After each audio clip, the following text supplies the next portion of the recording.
All right. Welcome, Parth. Excited to have you here. Excited to be here. Thank you very much. Awesome. Why don't you tell me a little bit about Fioro, how you kind of got this whole thing started. Sure, absolutely. So in 2016 or so, so obviously my family background was in the jewelry trade, and I came from a finance background, right? Um, to be honest, like my passion always lay in products, and considering jewelry was quite a traditional industry, it was done quite generically, and the materials used are quite generic as well. And being in Hong Kong, the kind of hub of jade. It was quite a segregated market where we had a lot of the traditional players that were the big time guys were doing it quite traditionally, and then you had a lot of the online guys that were doing it on a much smaller scale. So I thought there was a big gap in the market. To be honest, I knew absolutely nothing about e-commerce or online selling or B2C because we were always B2B players, right? So I think my first initial push came from, hey, I want to learn how to build something online, how to kind of access the end user rather than just trading with people who then end up accessing the end user. So it all kind of stemmed from that. And, I took three products initially, all kind of low value as an experiment initially, right? And found that gap in the market. And, luckily, I think about 4 or 5 months into it, due to our connections in the corporate world, we got our first gifting order from a large conglomerate bank, and that kind of kickstarted what we do. To be honest, when we started this, nobody believed in the business, and I don't blame them because I didn't believe in the business, right? And I think that that kind of comes from, well, if nobody knows the business unless you've tried it, right? And if everyone thought it could succeed, they would have tried it themselves. I just kind of thought, look, it's a very traditional space, and it needed a lot of innovation to bring it to the market, right? Because traditionally speaking, our base material is jade, and that's quite oriental, kind of from this part of the world. But ironically enough, the largest sources of jade are not even from China or Burma. Burma and China have good quality jade, but the largest sources actually come from Guatemala, Canada, certain parts of South America. These are the biggest sources of jade. It's just um, and then we were kind of in the classic dilemma that, hey, there isn't a market that exists. Is it because nobody wants it or because nobody's tried? And I guess you don't know until you've tried. So we tried. And, I'm quite happy to say that I've put in $0 in the business since the start. We started with about, I don't know, maybe 1,000 US or something like that. And, I think that discipline was really needed because I thought, it's essential to make mistakes, but mistakes the business can afford. So I think, you get a lot of really good advice from big time CEOs that say, mistakes are the way to learn. But I think there's a big asterisk that they're missing, that can you afford the mistakes? You can't afford to not feed your family. And I think that was a great way to discipline myself and the business, that look, any mistakes we made with the capital in the business is a mistake we can afford. So made a lot of them, mind you. As I had mentioned in passing when we met, that our website was not a overnight thing. It's been about 8 years, and it's been a constant innovation. Because if you ask me to make it again, I wouldn't know how to do it. I'm not a tech person. Um, but you kind of learn as you go, and then there's certain functions which you can outsource. There's certain functions which you still want to do in house. And I think that the correct answer is, it's always a blend, right? It might be 90/10, it might be 10/90. You don't know. So that's kind of how we started, and I think we've morphed from a simple online e-commerce brand where I told you, from the first, I think, 3 or 4 years, we got, I think, 5 sales online. And Wow, I I didn't thank know that. yeah, we got 4 or 5 sales online, and I In thank our 4 years. stars. In 4 years, yeah. Like five or Wow. six sales tops online, right? Wow. But again, at that point in time, was giving up an option? Well, yes, because this wasn't our bread and butter business, right? It is now. But again, I could afford to keep going at it, in terms of, we were allocating maybe 10% of my time to this, right? And as the business grew, I kind of kept allocating a bit more of our time to it. And now it's probably about 80% of my time, right? And I think, yeah. So I mean, from getting our first B2B order, if you don't sell anything online, it feels more like a fluke than, mm, or just, someone honoring the relationship with us, right? And eventually, it is a snowball effect, right? But you just don't know when that snowball starts. And I think, as we sold a few pieces, that's when I could add a few more designs and SKUs. And, I think the hardest challenge was actually growing it at the start, because I don't know who we're selling to, right? Because if it's a gifting item, it could be a mother buying it for a son, or a spouse buying it for the other half, or them buying it for themselves. So a lot of times when we wanted to kind of analyze and say, look, this is our demographic, that's our target market, I don't know. It's a gifting space. You don't really have those trends. Now, after a good enough data set, I know where our products sell. I have some sort of idea. But again, I think until you've hit critical mass, you're really at the mercy of Google algorithms, or whatever the driving factor is, right? I think until you've got a big enough set of data, you don't really know. Because there've been months where we've got 50 orders from just Hawaii, and then none after for a couple of years, and I don't know why.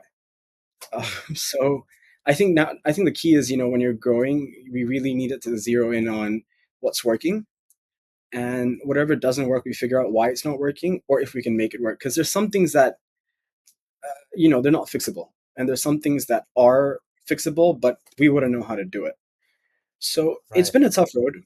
About 2.5, 3 years ago, we started getting on a much bigger portion of corporate sales.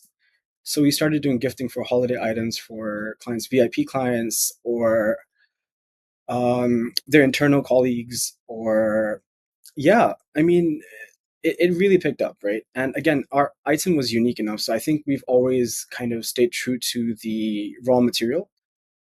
And the beauty of something like a jade is that every single piece is unique, that you cannot find two of the same ever again. You can find something similar, maybe, but you cannot find something. So I think that's one of the biggest things that attracted us to the business as well, that I can get you something truly unique for 500 US.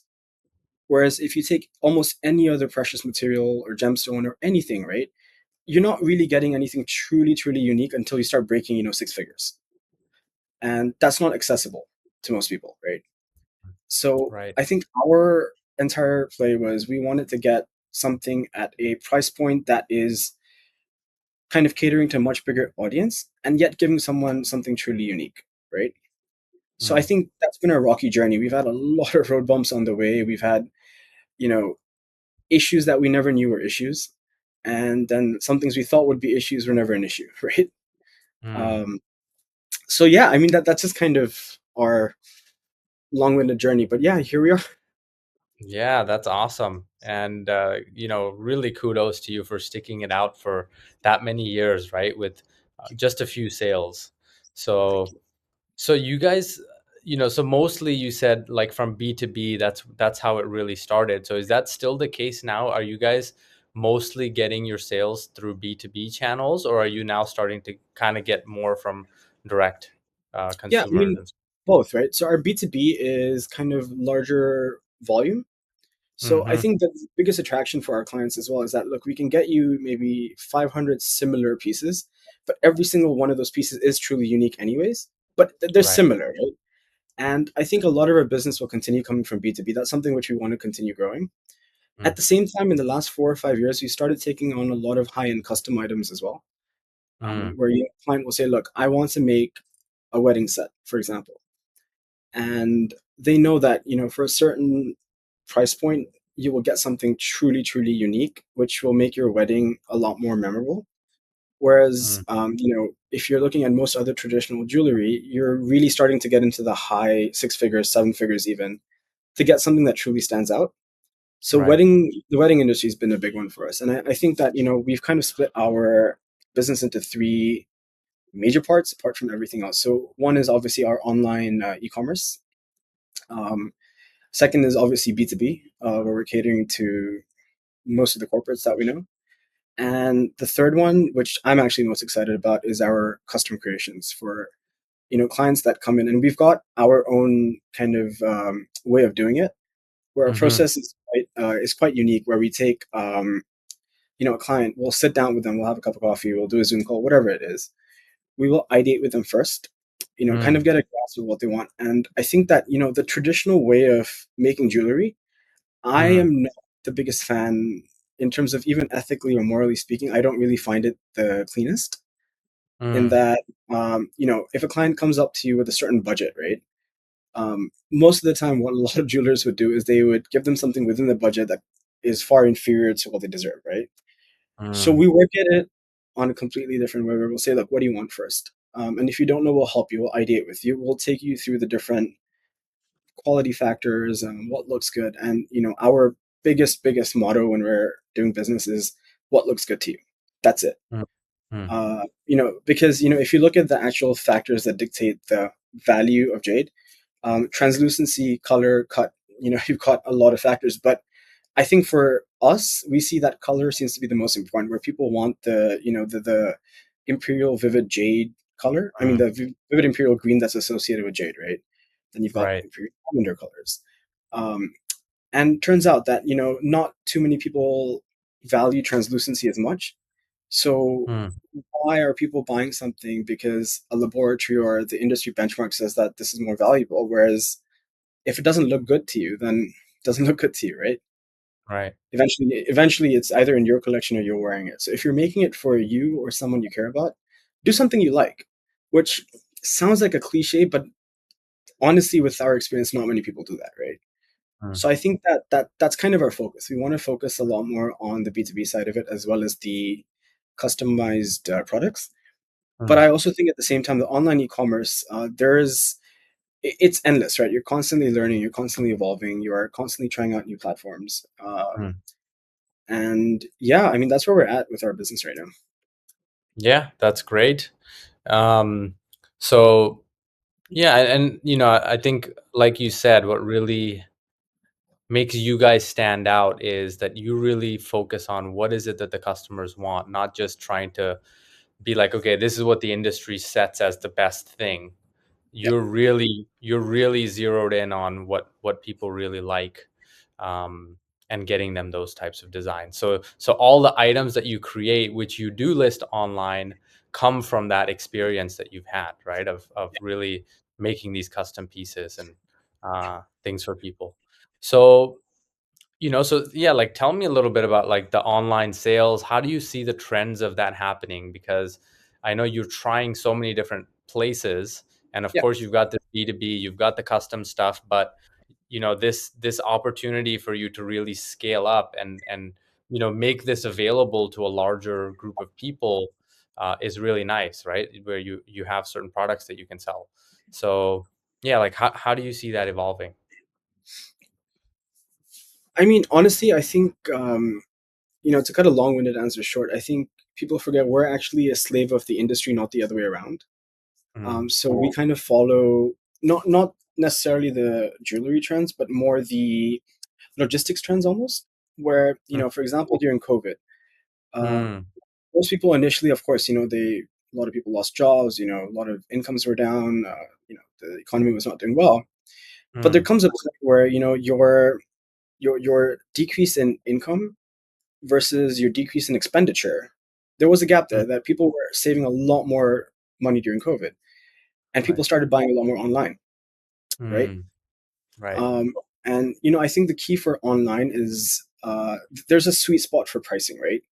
And I think that's what I really accredit to our brand value growing. That our sweet spot about, let's say in 2020, our average price point was about 350 US online. Mhm. Now the average price point is about 850 US, right? Okay. And Yeah. personally, I think for me to swipe my credit card online, I really need to trust the brand for those values, right? And I Right. think that's how we measure our brand value. You can't Yeah. necessarily put a numeric value on it always, but I think Right. that trust factor of people are willing to spend bigger amounts with us online. It really means a lot to us. Yeah. Secondly, as you said, I think that's where a lot of platforms come in, right? Because platforms like whatever Amazon, Etsy, anyone, right? Like First Dibs, any of these guys, right?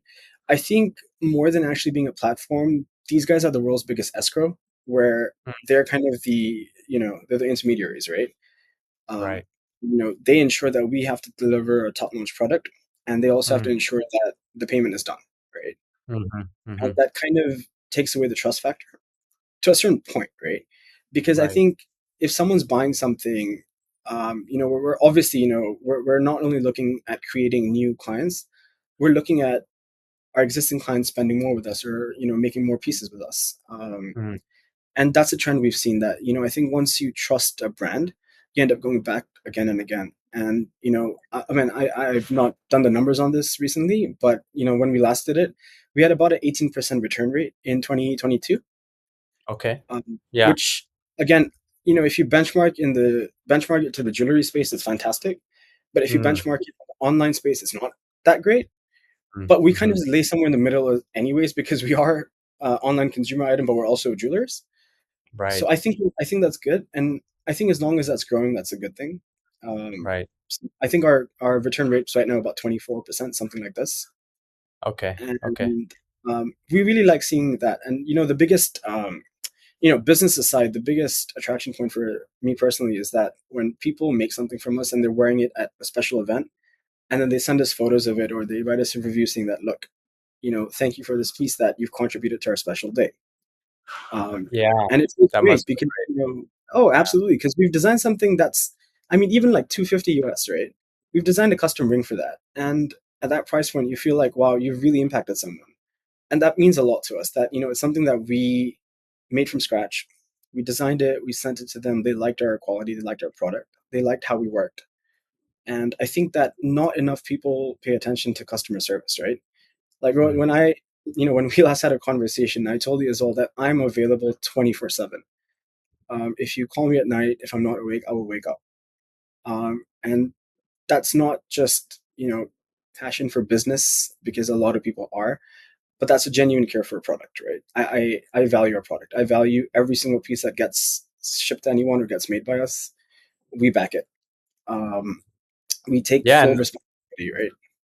yeah. And Yeah, I'd I like you to think that's even. the trend, right? That's a trend. I think having a jeweler you trust, or having someone you trust, I think that is the biggest trend going forward. And I think platforms have the biggest part to play at the start.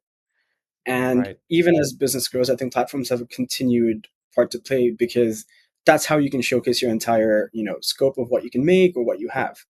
One of the challenges for us is, if you see the spectrum of products we offer, that's not necessarily all we can do, right? We can do custom. And I think platforms play a pivotal role in that, in displaying, the breadth of products that we have made, or we have in Mm. stock, or that we've created for somebody else, whatever that might be. And I think Right. that's the way forward, where we not only care about the customer, which a lot of people claim to do, but we care about the product a lot. And these Right. are the key. Yeah, and tell me a little bit about your team, right? Because the people who can make jade, is it's very hard to find very Yeah, skilled people, and you've managed to do that, right? And people yeah, who are very, very passionate about this, right? That like they won't compromise on the quality of the jade, and make sure that when you get that stone, that they want to make it the best possible carving that they can. So yeah. I really like that story when you told me, so I'd like you to mention it Yeah. again. Yeah. So sure. So I mean, this is not even a one-off. This is a common occurrence with us, right? Where we had a specific client from the U.S. who wanted to make a ring for her wedding, and we sat together, selected a perfect piece of jade. I Zoom called the client and said, "Look, these are the benefits of it. These are the factors. These are the inclusions. This is why it looks good." We kind of went through maybe about 40 or 50 blocks of raw jade. After we picked it, we created it, designed it, made it, and then the client said we wanted to put some gold work in it. And we said, okay, I mean, we can attach something on it. And they said, no, no, we want to carve our name on the inside with 18K gold inlays. I said, okay, because that's not normal, right? You don't scratch perfect jade. It really Mm, diminishes the value in the market size, right? Not, mm, I mean, the value is what you want it to be. So I took that to our in-house carver and I said, hey, could you carve this name and put 18K gold in there? And he said, absolutely not. Uh, and I had to plead with him, saying, please do it. And he said, I absolutely refuse to carve this jade and put gold in it because you're ruining perfect jade. I said, yes, but that's what our client wants. And he said, "No, I'm not going to do it." And after quite a bit of convincing, taking him out for beer, telling him, "Look, please just do it. I understand, but it's now the client's piece, so they do what they want with it."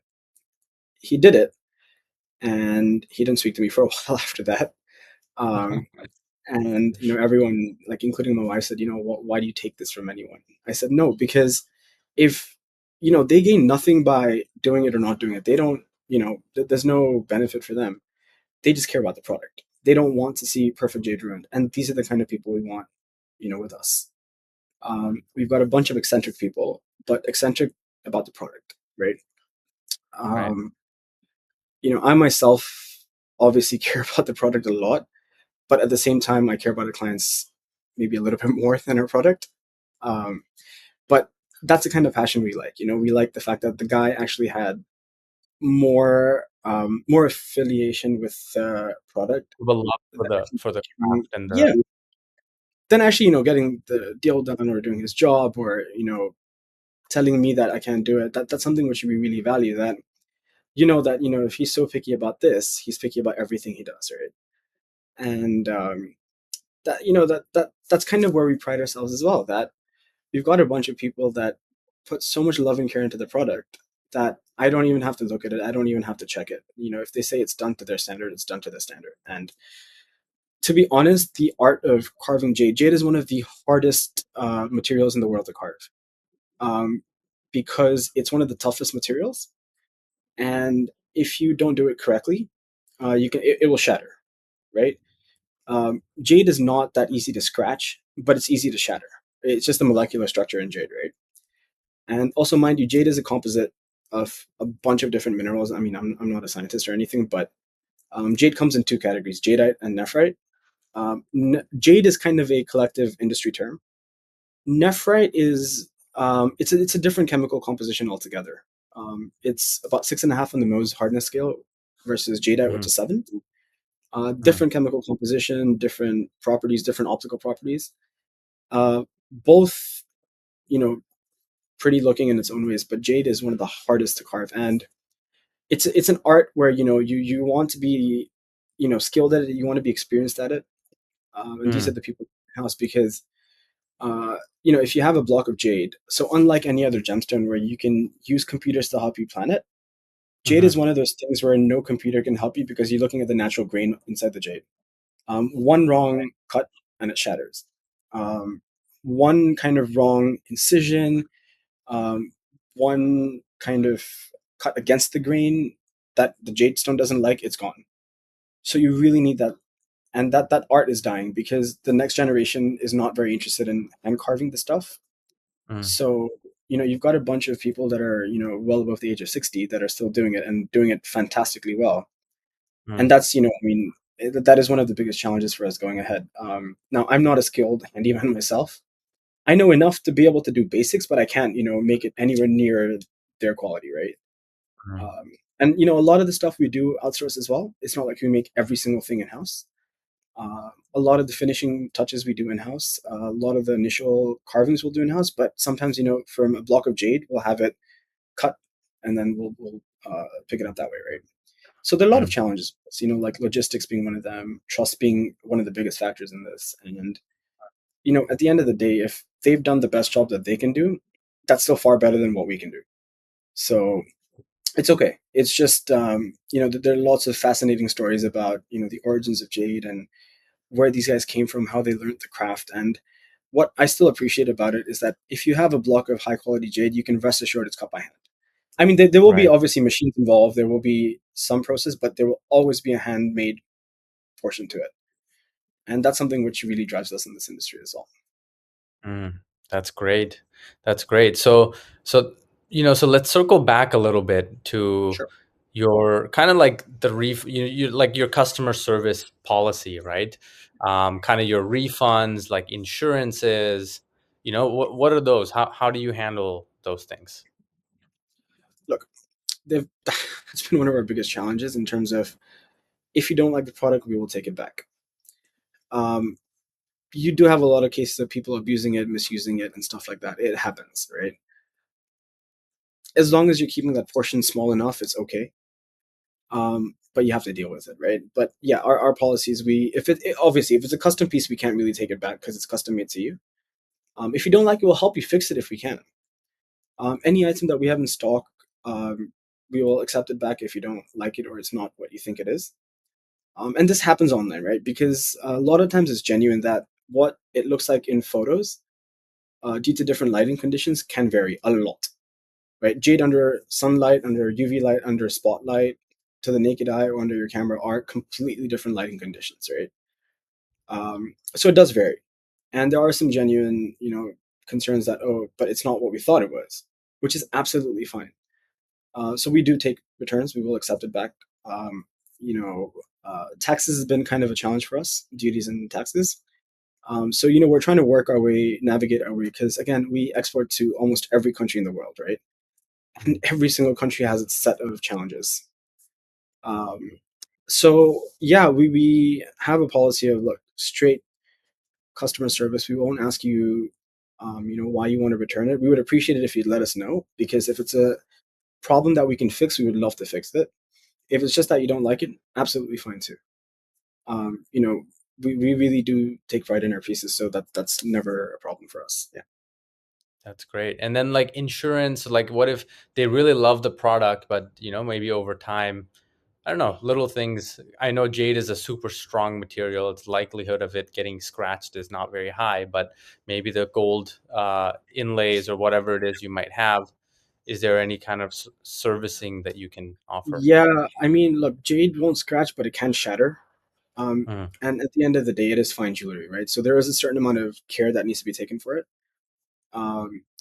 It's again, it's jewelry, right? So it does need a certain amount of care, respect, um, and of course, we don't cover that, but we will try our best to help fix it if we can.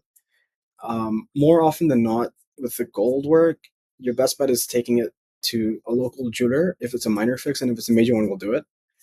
mm, Um, we guarantee all our products that, if we say it's um, this weight in Burmese, we will guarantee it. If we say it's Guatemalan, we'll guarantee it.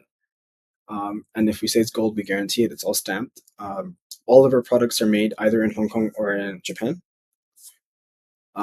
So yeah, we absolutely guarantee all our products. that's great. That's great. So now, tell me a little bit about, kind of your thoughts on Jeweler Collective, Yep. because we're really handpicking brands and, we really pride ourselves in finding unique pieces, right, from across the US and Asia. So, yeah, I'd love to hear your thoughts on it. Yeah, absolutely. So there are a couple of things that I think that JC really brings to the table for us.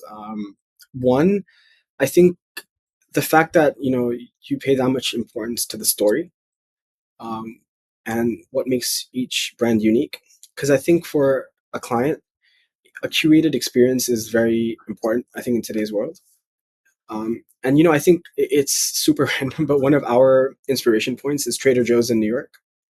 Hmm. They've got a super curated experience where they kind of have the ethos of too much choice is not a good thing, right?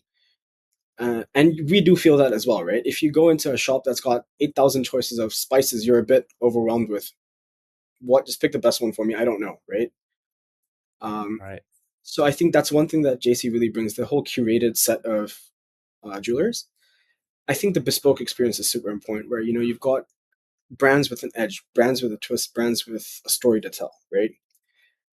So I think that's really important. Authenticity is very important, and um, Rohit, honestly, I think testament to you, just the fact that you're doing this with your jewelers also is really important. That you're giving people like us a platform to actually express ourselves in terms of what's important to us, right? Because I cannot, I don't have another platform to express how much we care about the product, right?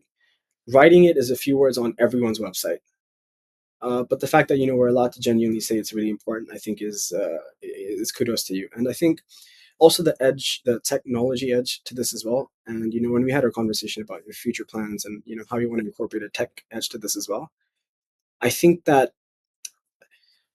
I think in terms of like logistics, in terms of what the client wants, there will be kind of an inflection point. There will be a saturation point in terms of innovation and stuff like that.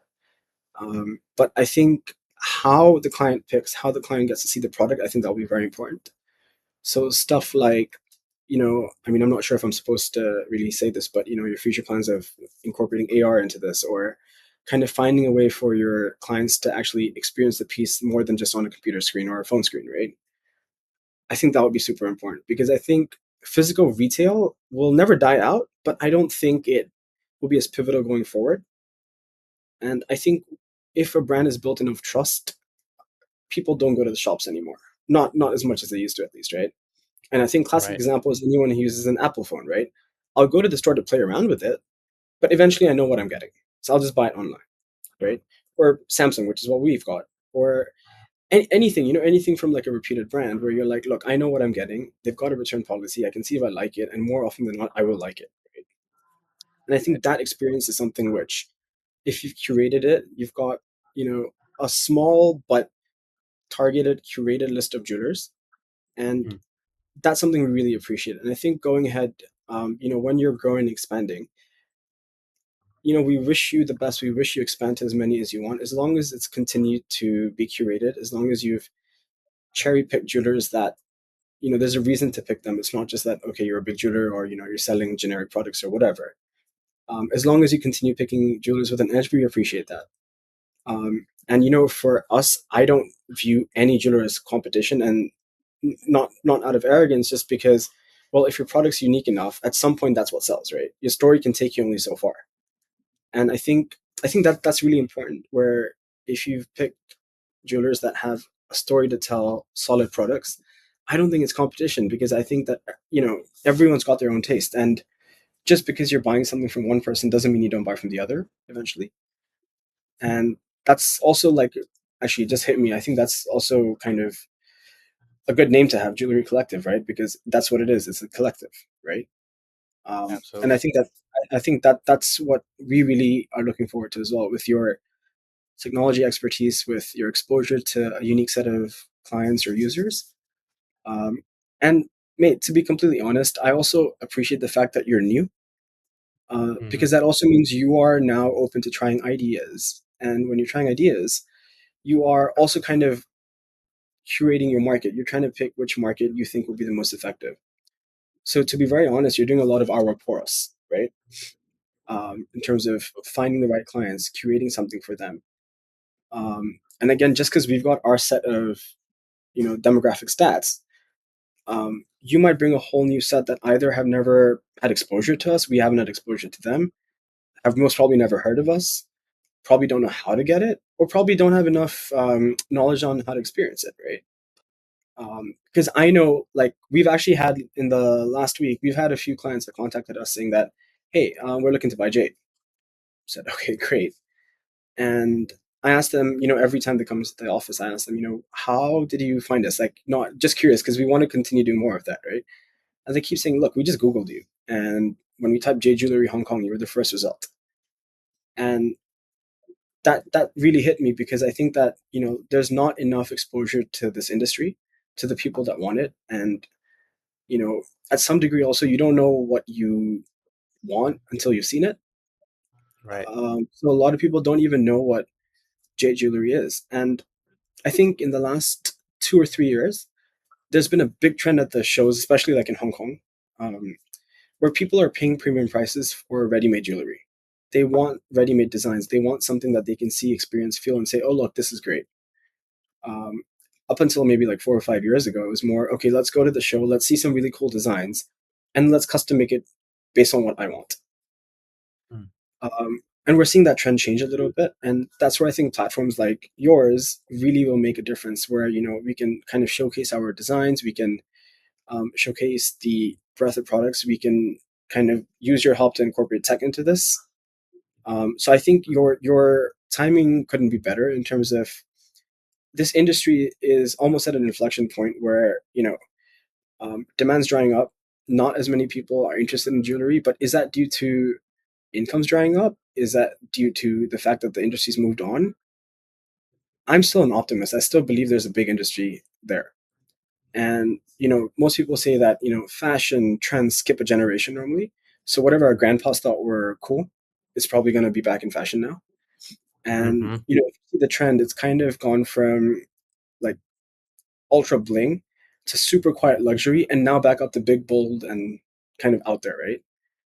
Right. And that's why I think that's why I think the timing is great in terms of the industry is in need of kind of a revolution in terms of how do we get this to the client, how do we deliver it, how do we showcase our products.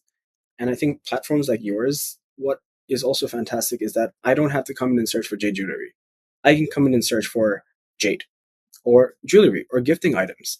And you can pick between either one of our jade pieces or somebody else has a phenomenal looking pendant, for example, that's made out of silver, brass, and gold with diamonds, whatever that might be, right? Right. And I think that's great. I think you have a choice Yeah, of you can this. mix and match. Absolutely. And I mean, when we had a conversation as well, I did tell you that I'm not just quote unquote competing with jewelers. We're competing with anyone in the gifting space, right? It could be it doesn't have to be, do you buy jade jewelry from us or jade jewelry from someone else? It doesn't even have to be, do you buy jade jewelry or any jewelry from us or jewelry from someone else? It could even be you're either buying a jade pendant from us or a fragrance from Louis Vuitton. I don't know, right? But that whole spectrum, I think, it kind of needs to be condensed into one curated platform, which is where I think you guys are doing a phenomenal job. So, congratulations on that. Thank you. Thank you. Yeah, we're really excited about this. And yeah, like you said, like you mentioned Louis Vuitton, they know how to tell their story really well, right? In a very visually appealing way. They've got Yeah, so many resources, they've got the technology and everything. And yeah, that's why we started this, because we've been doing that type of work for larger brands for a yeah, long time now. And we want to see how can we make that accessible for these really unique brands that need to be uncovered, right? For people, I think more people should be buying these types of things and supporting these types of businesses. So we're yeah. really excited to be partnering with you guys on this. Yeah. Thank you. And I mean, look, you hit the nail on the head, right? That's why Louis Vuitton is what it is, right? That it's obviously the quality is top notch. It's up there. Of course it is, right? But for something that's 20% better quality than the best in the market, you're paying 200% the price, right? But it's Sometimes worth way it more. because I mean, whatever Yeah, the number is, but it's worth it because it's not comparable. You don't have that option of finding someone with that quality, right? So it is what it is. But I think more than that, it's the fact that they tell their story, that if we are wearing it, people understand that you're buying into a story and people appreciate what you have as well, right? And I think that's the whole kind of marketing that they're doing, that there reaches kind of an inflection point where the marketing you do reaches kind of a saturation point, and then after a certain point, your products market themselves, right? Like today, if Louis exactly. Vuitton launches a new product, they don't need to go marketing it; people will go market it for them, right? Absolutely. That's right. Um, and they play around with artificial shortages or whatever it is, but call it whatever you want. The point is that because they're creating an artificial shortage, if I buy something from them, I know that it's relatively unique. Not everyone in the world has one, right? And I think that there are bits and pieces you can pull out of every one of these brands. I think for me, the best website in the world by a country mile is Apple. What they've Mm, done is phenomenal. And when I initially, before we started FYORO, when I buy on Apple, I thought that was a benchmark, right? And you slowly learn that the easier they make your life, the more work it's taken them to do it, right? right. It's very easy to say a two-click purchase, but to get someone to do that, it's not easy to convert. Yeah. And then you slowly learn, like, before converting, before getting someone to appreciate your product, whatever it is. Number one is getting people to your website. That is the hardest challenge, right? Conversion rates are 18 steps ahead of where you start, and Mm, I think that's why, like, a platform like yours, it's cutting out a lot of the initial work in getting client to our product, right? And like, as I mentioned, I can't really say it on record, but there are lots of issues and pitfalls with the other platforms that we used, and I can share that with you. And what I really appreciate is that you're very receptive to hearing all those issues, so you can help iron them out right from the start, right? Because there are some issues that are genuinely not fixable. There's some issues that are fixable if everyone wants it to be fixable, and then there's some issues which are literally a turnkey fix. It's not hard. yeah. A lot of these platforms are so big now that I understand how many people are they going to listen to. which Yeah. is again, I They think, sell so many different types of products, right? They don't just sell jewelry products. So a problem that you have may not be a big problem on the grand scheme of things, right? no, Like, absolutely, and that's why I appreciate someone like a Carl Play as well from nothing, right? His entire thing is that look, we listen to our customers. Number one, number two, number three, number all. We listen to our customers, and there was a recent video on YouTube where he responded to a lot of the like the YouTube reviewers, like MKBHD or Mr. Who's the Boss or whatever. He was responding to all of their concerns. And I found that fascinating that, a CEO of that caliber actually taking that much time and attention to listen and then actually mm, proactively doing something about it. And, at some points, even responding. And, he's not defensive about it, he's honest about it.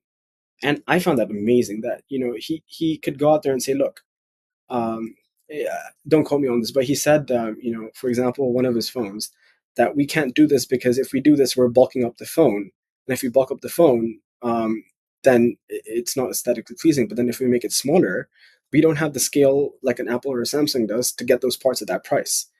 mm, One of the other things he addressed was why do we not have a charger in our phone? He said, but most of our audience is millennials that already have a USB charger.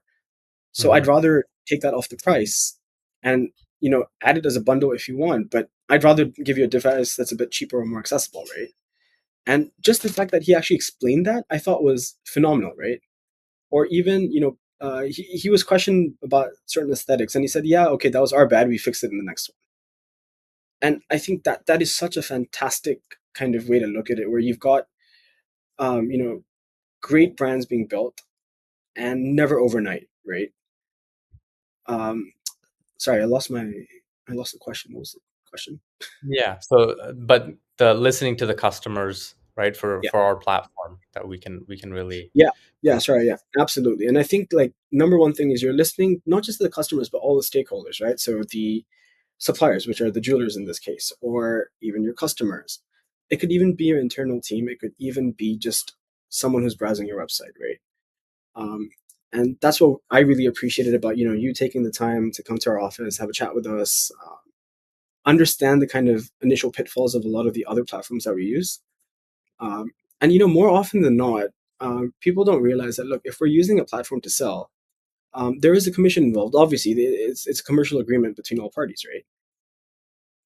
But in most cases, it's built into the price anyways, right? mm, So we offer free shipping. A lot of brands do, but that's built into mhm, the price anyways, right? right. And if your commission is X or X plus 5%, generally it's immaterial. Doesn't matter. Mm. Because if the service is fantastic, then it's worth it. It absolutely is worth it. If your margins can afford it, it's absolutely worth it, right? Um, so I actually think what you guys are doing is a phenomenal job, and I really look forward to you guys taking kind of this industry by storm. My only suggestion would really be if you guys really um, really zero in on curating the jewelers. I really think that that would be crucial because you don't want to just be like any other supermarket platform, right? Oh, no. Um, We don't want competition on our platform, we want collaboration, right? And we don't want people selling the same thing for cheaper. That's not the essence of what we're doing, right? We wanna really promote the art, the craftsmanship and the uniqueness, and that's what we celebrate. And I think that's what jewelry is all about. So, oh, and I uh, think I think I think what you've done is great in that sense because most of the from our conversation, most of the jewelers that you have or will have on board, it won't be replicable anyways, right? And even if it is, you can copy it once, but you can't copy every single design because that's why they're good at what they do, right? So I right. think that's a phenomenal kind of way to look at it for sure. Awesome. Thank you so much, Parth. I really appreciate you taking the time. I loved hearing your story every time you tell it. Love hearing how passionate you are about this, and I can't wait to, really tell your story to more people. Likewise, and honestly, mate, I think one thing that personal recommendation to you: keep doing what you're doing because you're first making a friend and then you're making a business connection. That's what you did with us, at least, and I really appreciate that. I think if you can literally hang out and have a beer with all your suppliers or all your clients, I think you've done a fantastic job in curating it, and I think keep doing that, mate. We wish you the best of luck. We're here to support you however we can. Um, And yeah, we wish to see you all over the world. Awesome. I look forward to it too. So let's I'm sure we're gonna grow a lot together. So I'm So, excited. me too, mate. All right, take care, mate. All right. Thanks, Parth.